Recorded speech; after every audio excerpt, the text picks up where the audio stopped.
దాంట్లో వేసేసుకుని బాగా మిక్స్ చేసుకోవాలి.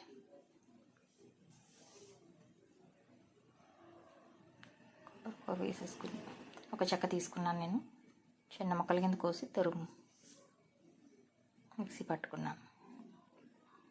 దాంట్లో బాగా కలుపుకొని తగిన సాల్ట్, టేస్ట్కి తగిన సాల్ట్ వేసుకుని అది కూడా వేసాక బాగా కలుపుకోవాలి. కలుపుకొని సర్వ్ చేసుకుంటే వేడివేడి దొండకాయ ఫ్రై రెడీ అయిపోయింది.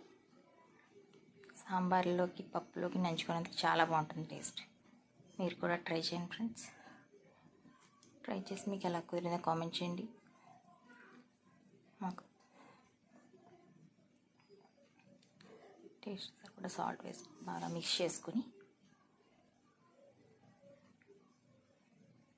కొబ్బరికూర వేయడం వల్ల బాగుంటుంది. వేడివేడి దొండకాయ ఫ్రై రెడీ. Thank you.